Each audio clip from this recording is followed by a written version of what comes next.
अभी रमा मुंह हाथ धो रहा था कि देवीदीन प्राइमर लेकर आ पहुंचा और बोला, भग ए या, यह तुम्हारी अंग्रेजी बड़ी विकट है। SIR सर होता है तो PIT पर ईटर क्यों हो जाता है? BUT बटा है लेकिन PUT पोटर क्यों होता है? तुम्हें भी बड़ी कठिन लगती होगी। रमा ने मुस्कुराकर कहा, पहले तो कठिन लगती थी पर अब तो आसान मालूम होती है। देवीदीन जिस दिन प्राइमर खत्म होगी महावीर जी को 1.25 सेर लड्डू चढ़ाऊंगा। प्राइमर का मतलब है पराई स्त्री मर जाए। मैं कहता हूँ हमारी मर, पराई के मरने से हमें क्या सुख, तुम्हारे बाल बच्चे तो है न भैया। रमा ने इस भाव से कहा, माना ओ है पर न होने के बराबर है। हाँ है तो एक चिट्ठी चपाती आई थी न आ ए और न तुमने लिखी। अरे 3 महीने से कोई चिट्ठी ही नहीं भेजी। घबराते न होंगे लोग, जबत यहाँ कोई ठिकाना न लग जाए। क्या पत्र लिखूं? अरे भले आदमी, इतना तो लिख दो कि मैं यहाँ कुशल से हूँ। घर से भाग आए थे, उन लोगों को कितनी चिंता हो रही होगी। अम्मा बाप तो है ना? हाँ है तो, देवीदीन ने गिड़गिड़ाकर कहा। तब भैया आज ही चिट्ठी डाल दो, मेरी बात मानो। रमा ने अब तक अपना हाल छिपाया था। उसके मन में कितनी ही बार इच्छा हुई कि देवीदीन से कह दूं, पर बात होठों तक आकर रुक जाती थी। वह देवीदीन के मुंह से आलोचना सुनना चाहता था। वह जानना चाहता था कि यह क्या सलाह देता है। इस समय देवीदीन के सद्भाव ने उसे पराभूत कर दिया। बोला, मैं घर से भाग आया हूँ दादा। देवीदीन ने मूंछों में मुस्कुरा कर कहा, यह तो मैं जानता हूँ। क्या बाप से लड़ाई हो गई? नहल ने कुछ कहा होगा। यह भी नहीं, तब वो फिर घरवाली से ठन गई होगी। वह कहती होगी मैं अलग रहूंगी, तुम कहते होगे मैं अपने माँ बाप से अलग न रहूंगा, या गहने के लिए जिद करती होगी। नाक में दम कर दिया होगा। क्यों? रमा ने लज्जित होकर कहा, कुछ ऐसी बात थी दादा। वह तो गहनों की बहुत इच्छुक न थी, लेकिन पा जाती थी तो प्रसन्न हो जाती थी, और मैं प्रेम की तरंग में आगा पीछा कुछ न सोचता था। देवीदीन के मुंह से मानो आप ही आप निकल आया, सरकारी रकम तो नहीं उड़ा दी। रमा को रोमांच हो आया, छाती धक से हो गई। वह सरकारी रकम की बात उससे छिपाना चाहता था। देवीदीन के इस प्रश्न ने मानो उस पर छापा मार दिया। वह कुशल सैनिक की भांति अपनी सेना को घाटियों से जासूसों की आंख बचाकर निकाल ले जाना चाहता था, पर इस छापे ने उसकी सेना को अस्त व्यस्त कर दिया। उसके चेहरे का रंग उड़ गया। वह एकाएक कुछ निश्चय न कर सका कि इसका क्या जवाब दूं। देवीदीन ने उसके मन का भाव भांप कर कहा, माँ बड़ा बेढब होता है भैया, बड़े बड़े चूक जाते हैं। तुम तो अभी ललड़के हो। गबन के हजारों मुकदमे हर साल होते हैं। तहकीकात की जाए तो सबका कारण एक ही होगा, गहना। 10-20 वारदात तो मैं आंखों देख चुका हूँ। यह रोग ही ऐसा है। औरत मुंह से तो यही कहे जाती है कि यह क्यों लाए, वह क्यों लाए, रुपए कहाँ से आवेंगे, लेकिन उसका मन आनंद से नाचने लगता है। यही एक डाक बाबू रहते थे, बेचारे ने छुरी से गला काट लिया। एक दूसरे मियाँ साहब को मैं जानता हूँ, जिनको 5 साल की सजा हो गई, जेल में मर गए। एक तीसरे पंडित जी को जानता हूँ, जिन्होंने अफीम खाकर जान दे दी। बुरा रोग है, दूसरों को क्या कहूँ। मैं ही 3 साल की सजा काट चुका हूँ। जवानी की बात है, जब इस बुढ़िया पर जोबन था, ताकती थी तो मानो कलेजे पर तीर चला देती थी। मैं डाकिया था, मनी ऑर्डर तकसीम किया करता था। यह कानों के झुमकों के लिए जान खा रही थी, कहती थी सोने ही के लूंगी। इसका बाप चौधरी था, मेवे की दुकान थी, मिजाज बड़ा हुआ था। मुझ पर प्रेम का नशा छाया हुआ था। अपनी आमदनी की डींगे मारता रहता था। कभी फूल के हार लाता, कभी मिठाई, कभी अतर फुलेलब। शहर का हल्का था, जमाना अच्छा था। दुकानदारों से जो चीज मांग लेता मिल जाती थी। आखिर मैंने एक मनी ऑर्डर पर झूठे दस्तखत बनाकर रुपए उड़ा लिए। कुल 30 रुपए थे। झुमके लाकर इसे दिए। इतनी खुश हुई इतनी खुश हुई कि कुछ न पूछो। लेकिन एक ही महीने में चोरी पकड़ ली गई। 3 साल की सजा हो गई। सजा काट कर निकला तो यहाँ भाग आया। फिर कभी घर नहीं गया। यह मुंह कैसे दिखाता। हाँ, घर पत्र भेज दिया। बुढ़िया खबर पाते ही चली आई। यह सब कुछ हुआ, मगर गहनों से उसका पेट नहीं भरा। जब देखो कुछ न कुछ बनता ही रहता है। एक चीज आज बनवाई, कल उसी को तुड़वा कर कोई दूसरी चीज बनवाई, यही तार चला जाता है। एक सुनार मिल गया है, मजूरी में साग भाजी ले जाता है। मेरी तो सलाह है, घर पर एक खत लिख दो, लेकिन पुलिस तो तुम्हारी टोह में होगी। कहीं पता मिल गया तो काम बिगड़ जाएगा। मैं न किसी से एक खत लिखा कर भेज दूं। रमा ने आग्रहपूर्वक कहा। नहीं दादा, दया करो, अनर्थ हो जाएगा। पुलिस से ज्यादा तो मुझे घर वालों का भय है। देवी दीन घर वाले खबर पाते ही आ जाएंगे। यह चर्चा ही न उठेगी। उनकी कोई चिंता नहीं, डर पुलिस ही का है। रमानाथ मत सजा से बिल्कुल नहीं डरता। तुमसे कहा नहीं, एक दिन मुझे वाचनालय में जान पहचान की एक स्त्री दिखाई दी। हमारे घर बहुत आती जाती थी। मेरी स्त्री से बड़ी मित्रता थी। एक बड़े वकील की पत्नी है। उसे देखते ही मेरी नानी मर गई। ऐसा सिटपिटा गया कि उसकी ओर ताकने की हिम्मत न पड़ी। चुपके से उठकर पीछे के बरामदे में जा छिपा। अगर उस वक्त उससे 2-4 बातें कर लेता तो घर का सारा समाचार मालूम हो जाता, और मुझे यह विश्वास है कि वह इस मुलाकात की किसी से चर्चा भी न करती, मेरी पत्नी से भी न कहती। लेकिन मेरी हिम्मत ही न पड़ी। अब अगर मिलना भी चाहूं तो नहीं मिल सकता। उसका पता ठिकाना कुछ भी तो नहीं मालूम। देवी दीन तो फिर उसी को क्यों नहीं एक चिट्ठी लिखते। रमानाथ चिट्ठी तो मुझसे न लिखी जाएगी। देवी दीन तो ओ कब तक चिट्ठी न लिखोगे। रमानाथ दख जाएगा। देवी दीन पागल तुम्हारी टोह में होगी। देवी दीन चिंता में डूब गया। रमा को भ्रम हुआ, शायद पुलिस का भय इसे चिंतित कर रहा है। बोला, हाँ इसकी शंका मुझे हमेशा बनी रहती है। तुम देखते हो मैं दिन को बहुत कम घर से निकलता हूँ, लेकिन मैं तुम्हें अपने साथ नहीं घसीटना चाहता। मैं तो जाऊंगा ही, तुम्हें क्यों उलझन में डालूं। सोचता हूँ कहीं और चला जाऊं, किसी ऐसे गांव में जाकर रहूं जहाँ पुलिस की गंध भी न हो। देवी दीन ने गर्व से सिर उठाकर कहा, मेरे बारे में तुम कुछ चिंता न करो भैया। यहाँ पुलिस से डरने वाले नहीं हैं। किसी परदेशी को अपने घर ठहराना पाप नहीं है। हमें क्या मालूम किसके पीछे पुलिस है। यह पुलिस का काम है, पुलिस जाने। मैं पुलिस का मुखबिर नहीं, जासूस नहीं, गोइंदा नहीं। तुम अपने को बचाए रहो, देखो भगवान क्या करते हैं। हाँ, कहीं बुढ़िया से ना कह देना, नहीं तो उसके पेट में पानी न पचेगा। दोनों एक क्षण चुपचाप बैठे रहे। दोनों इस प्रसंग को इस समय बंद कर देना चाहते थे। सहसा देवी दीन ने कहा, कल ओ भैया, कहो तो मैं तुम्हारे घर चला जाऊं। किसी को कानो कान खबर न होगी। मैं इधर उधर से सारा ब्यौरा पूछ आऊंगा। तुम्हारे पिता से मिलूंगा, तुम्हारी माता को समझाऊंगा, तुम्हारी घरवाली से बातचीत करूंगा। फिर जैसा उचित जान पड़े वैसा करना। रमा ने मन ही मन प्रसन्न होकर कहा, लगे कहीं ना कैसे पूछोगे दादा, लोग कहेंगे ना कि तुमसे इन बातों से क्या मतलब। देवी दीन ने ठट्ठा मारकर कहा, या इससे सहज तो कोई काम ही नहीं। एक जनेऊ गले में डाला और ब्राह्मण बन गए।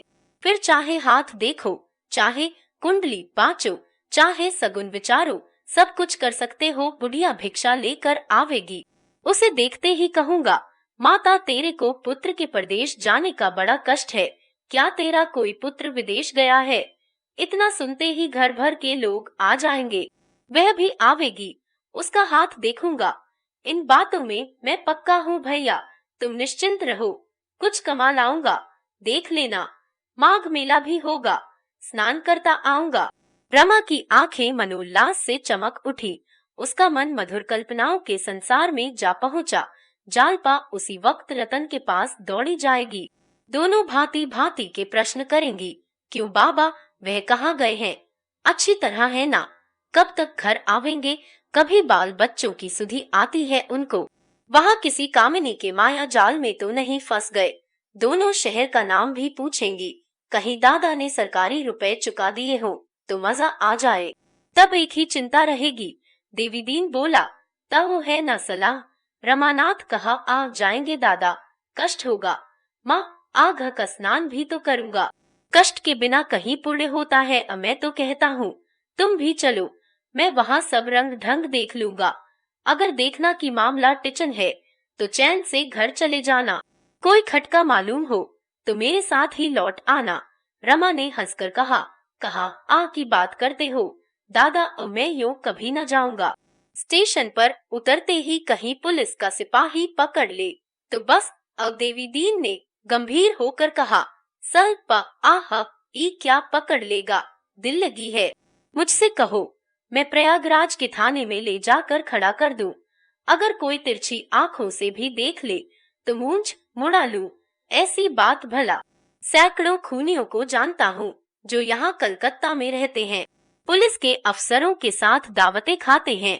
पुलिस उन्हें जानती है, फिर भी उनका कुछ नहीं कर सकती। रुपए में बड़ा बल है भैया। अब रमा ने कुछ जवाब न दिया। उसके सामने यह नया प्रश्न आ खड़ा हुआ, जिन बातों को वह अनुभव न होने के कारण महाकष्ट साके समझता था, उन्हें इस बूढ़े ने निर्मूल कर दिया।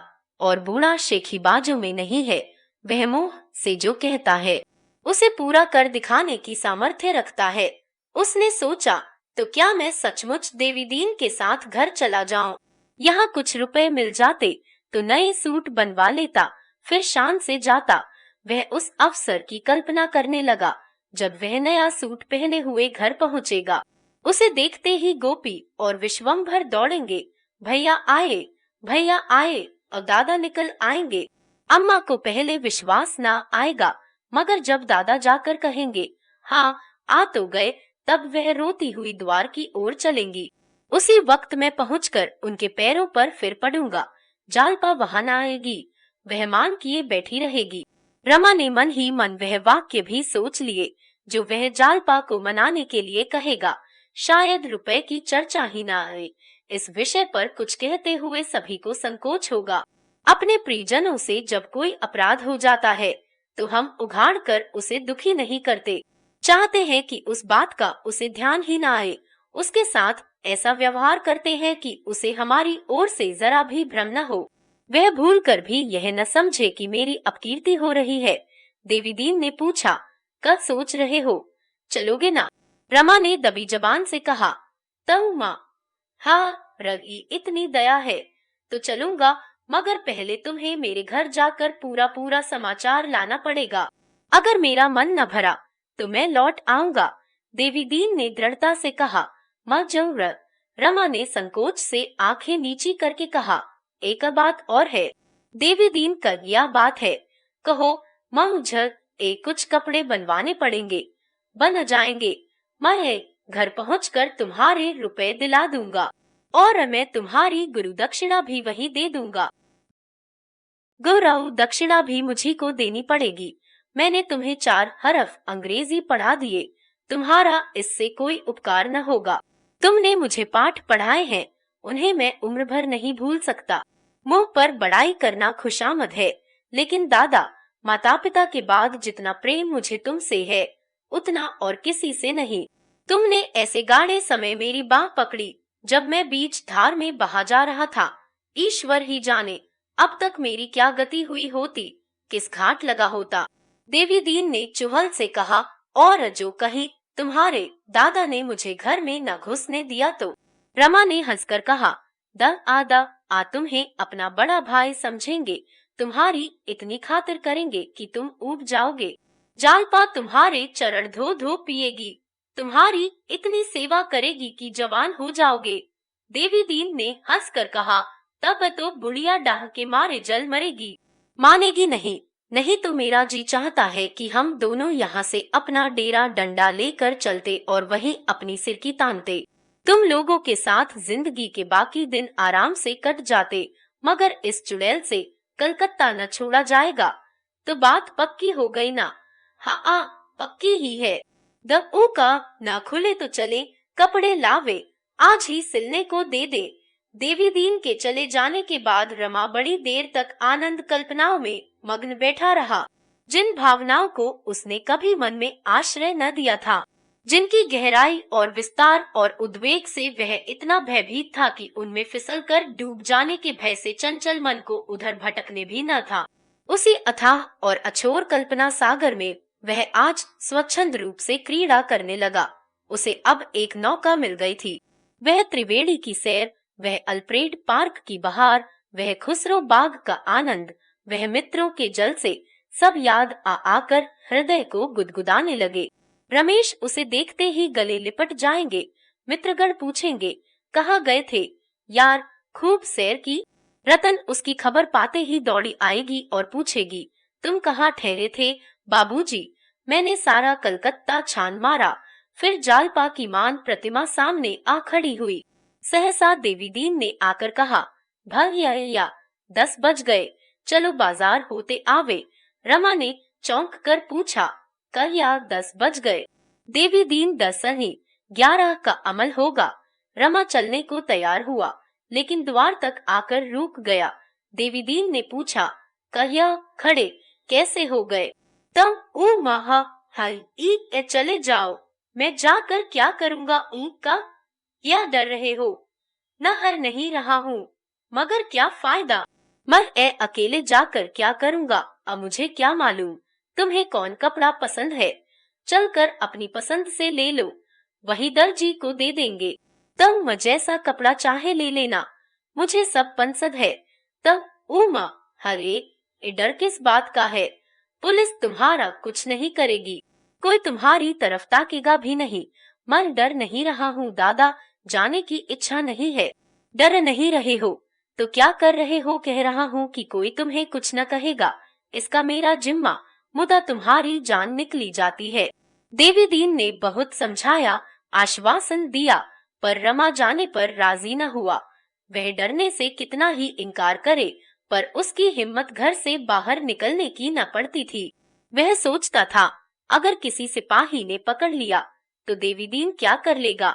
माना सिपाही से इसका परिचय भी हो तो यह आवश्यक नहीं कि वह सरकारी मामले में मौई का निर्वाह करे। यह मिकैत खुशामद करके रह जाएगी मेरे सिर अब कहीं पकड़ा जाऊं तो प्रयाग के बदले जेल जाना पड़े। आखिर देवीदीन लाचार होकर अकेला ही गया। देवीदीन घंटे भर में लौटा तो देखा रमा छत पर टहल रहा है। बोला, कौन खबर है? के बज गए? 12 का अमल है। आज रोटी न बनाओगे क्या? घर जाने की खुशी में खाना पीना छोड़ दोगे? रमा ने झेप कर कहा, बना ना लूंगा दादा, जल्दी क्या है? यह देखो नमूने लाया हूँ, इनमें जौन सा पसंद करो ले लो।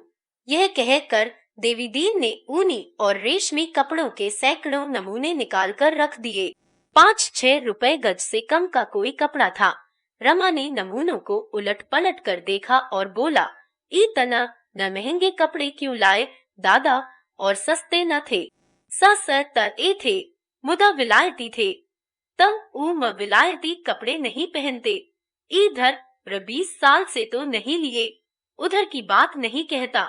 कुछ बेसी दाम लग जाता है, पर रुपया तो देश ही में रह जाता है। रमा ने लजाते हुए कहा, तुम नियम के बड़े पक्के हो दादा। देवीदीन की मुद्रा सहसा तेजवान हो गई। उसकी बुझी हुई आंखें चमक उठी, देह की नसें तन गई।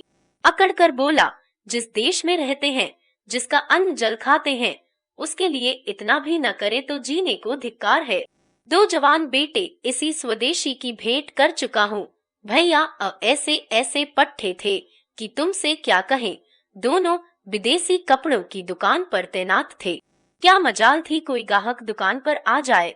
हाथ जोड़कर, घिघियाकर, धमकाकर, लजवाकर सबको उधर लेते थे। बजाजे में सियार लूटने लगे। सबों ने जाकर कमिश्नर से फरियाद की। सुनकर आग हो गया। 20 गौजी गोरे भेजे कि अभी जाकर बाजार से पहरे उठा दो। गोरों ने दोनों भाइयों से कहा, यहाँ से चले जाओ, मुदा वह अपनी जगह से जौ भर न हिले। भीड़ लग गई। गोरे उन पर घोड़े चढ़ा लाते थे, पर दोनों चट्टान की तरह डटे खड़े थे। आखिर जब इस तरह कुछ बस न चला तो सबों ने डंडों से पीटना शुरू किया। दोनों वीर डंडे खाते थे, पर जगह से न हिलते थे। जब बड़ा भाई गिर पड़ा तो छोटा उसकी जगह पर आ खड़ा हुआ। अगर दोनों अपने डंडे संभाल लेते तो भैया उन 20 को मार भगाते, लेकिन हाथ उठाना तो बड़ी बात है, सिर तक न उठाया। अंत में छोटा भी वहीं गिर पड़ा। दोनों को लोगों ने उठाकर अस्पताल भेजा। उसी रात को दोनों सिधार गए। तुम्हारे चरण छूकर कहता हूँ भैया, उस बखत ऐसा जान पड़ता था कि मेरी छाती गज भर की हो गई है। पांव जमीन पर न पड़ते थे। यही उमंग आती थी कि भगवान ने औरों को पहले न उठा लिया होता तो इस समय उन्हें भी भेज देता। जब अर्थी चली है तो 1 लाख आदमी साथ थे। बेटों को गंगा में सौंपकर मैं सीधे बजाजे पहुंचा और उसी जगह खड़ा हुआ जहां दोनों वीरों की लाश गिरी थी। गाहक के नाम चिड़िए का पूत तक न दिखाई दिया। 8 दिन वहां से हिला तक नहीं। बस भोर के समय आधा घंटे के लिए घर आता था और नहा धोकर कुछ जलपान करके चला जाता था। 9वें दिन दुकानदारों ने कसम खाई कि विलायती कपड़े अब न मंगावेंगे। तब पहरे उठा लिए गए। तब से विदेशी दिया सलाई तक घर में नहीं लाया। रमा ने सच्चे दिल से कहा, द आ तुम सच्चे वीर हो। और वे दोनों लड़के भी सच्चे योद्धा थे। तुम्हारे दर्शनों से आंखें पवित्र होती हैं। देवी दीन ने इस भाव से देखा मानो इस बड़ाई को वह बिल्कुल अतिशयोक्ति नहीं समझता। शहीदों की शान से बोला, ई न बड़े बड़े आदमियों के किए कुछ न होगा। इन्हें बस रोना आता है, छोकरियों की भांति बिसूरने के सिवा इनसे और कुछ नहीं हो सकता। बड़े बड़े देशभक्तों को बिना बिलायती शराब के चैन नहीं आता। उनके घर में जाकर देखो तो एक भी देसी चीज न मिलेगी।